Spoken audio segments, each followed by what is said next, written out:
At the very outset, I would like to first say, by going by the video with which the show started, Mr. Anderson's show, I don't think I will give you any new ideas for enterprise, but I will definitely tell a story. Okay? Being an English teacher, like it was just now announced, I think as an English teacher, I would have more stories to share rather than give ideas, because going by that video, I don't think I qualify as a speaker at all. Anyway, that was just the lighter side of things. So I'm here. Good evening, ladies and gentlemen. Good evening to the students who are here to watch this show. I'm here to just share a few stories with you, a part of my life's journey and challenges that I feel were challenges, and also to give you a few points to ponder. I'll start with first telling you what my title here means. Challenging the cul-de-sac of a mundane existence. Why have I called my speech that? Because I feel that impossible is not just extraordinary, but also ordinary. The day-to-day mundane existence is also challenging, and we need to recognize that. I think we all know that already. So before I get into the ideas, I would first narrate a few stories from Greek mythology.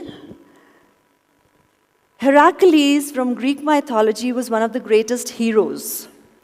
And he in a fit of rage had killed his family. So he was tasked with 12 insurmountable challenges.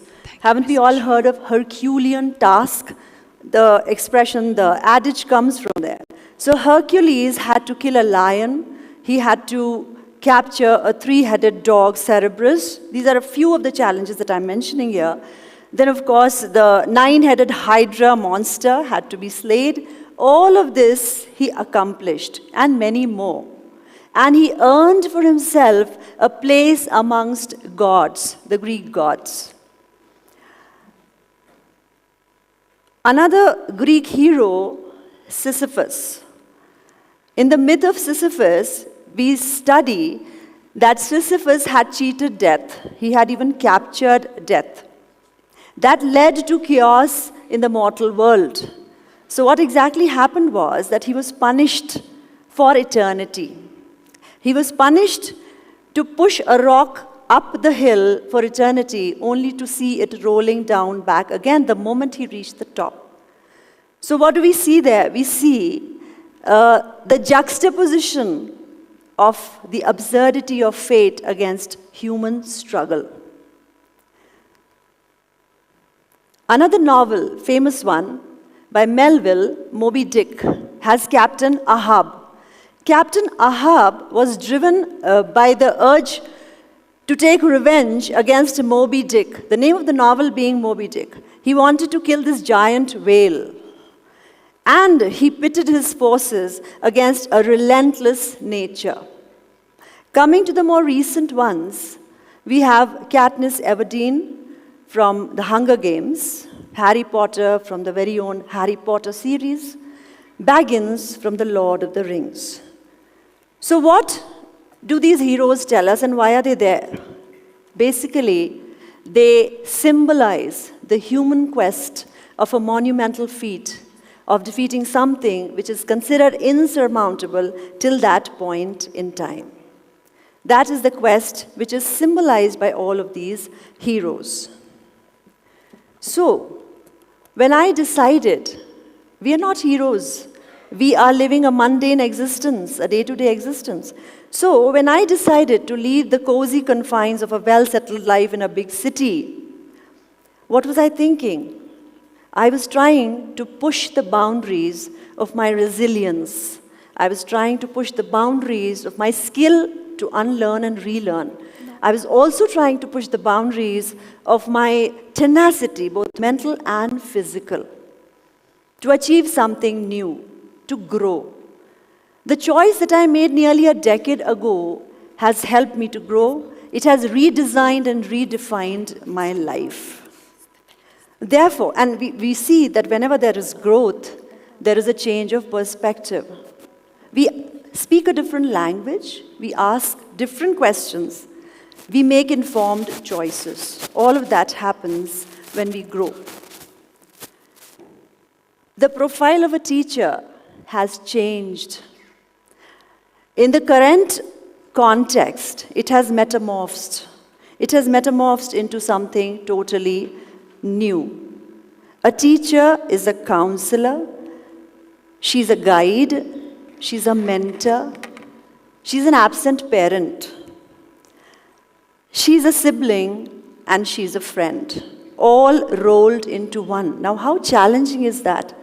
Isn't that very challenging? On a day-to-day basis, what is a teacher doing? A teacher is basically putting aside the adult perspective and assimilating and incorporating the perspective of a teenaged mind. That in itself is insurmountable. That in itself is a challenge. Let's not call it insurmountable because teachers are doing it day in and day out. So that's something very challenging. That is something that needs to be recognized. Teachers teach you how to push the limits of possibility. How is it that you are going to reach somewhere where you want to be? Because she's the one who tells you that the limits to possibility are only disappearing rainbows and they are not fixed boundaries. Now, I'll ask you students, tell me, as students, if there is something that is insurmountable, if you feel there is something that is challenging, how do you go about achieving it? What is going to be your modus operandi? What is it that you should do or not do in order to achieve something which you consider insurmountable? At the risk of sounding cliched, I have taken this, let's say, SWOT analysis. I think this is more of corporate jargon than a teacher's language, but still, I feel it is very important. We need to understand our strengths, our weaknesses, our opportunities, and our strengths. Every challenge at the beginning can be turned into an opportunity. All the opportunities that are laid out there for you, you need to recognize. So what are your strengths? What are your weaknesses? What are the opportunities? And what are the threats? You need to recognize that. You need to analyze all of that and then carry forward with conquering the insurmountable.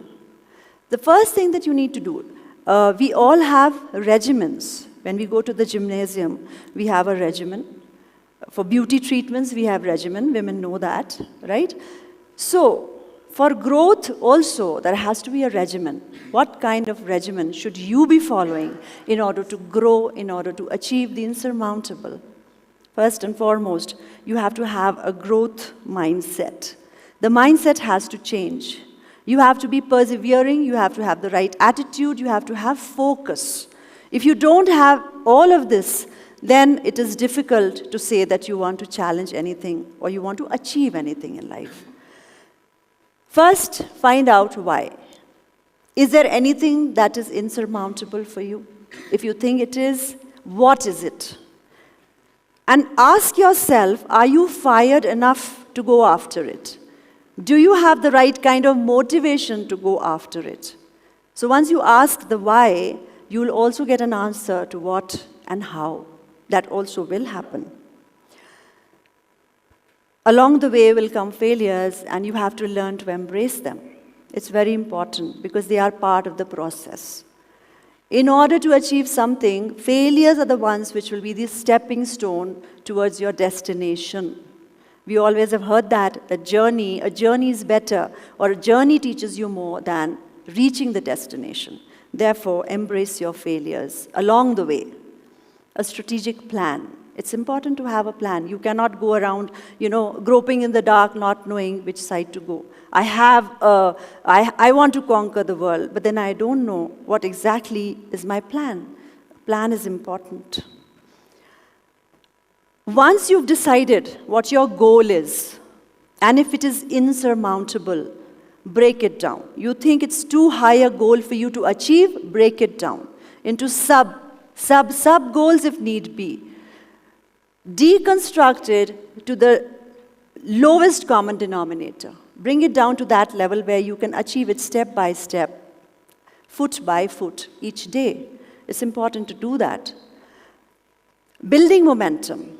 You have to build a practice. You have to work towards it. You have to live it. You have to sleep. You have to dream that goal. You have to continue to think about it. You have to focus all your energies on it. Support system. A support system is something that will go along with you in your success. Don't be scared to share your dreams, students. Don't be scared to share your ambitions with anybody, because you will find people who will challenge you, people who will push you, people who will support you, and they are your support system. So all of this is part of your achievement. Building, or as we say in today's parlance, leveraging a support system is very important. And of course, discipline. To be focused, to be persevering, and to do so many other things together. It has to be all focused in one place. It cannot be scattered. Your energies cannot be scattered. Remember, we are not Heracles, and we may not find a place amongst gods. But our mundane perseverance will definitely find deification when the lights are out and you have taken your final bow. I will leave you with the thought, a Hindi or an Urdu quote, just to loosely translate it. You can rewrite your fate. You can dictate your fate. You can change the absurdity of your destiny.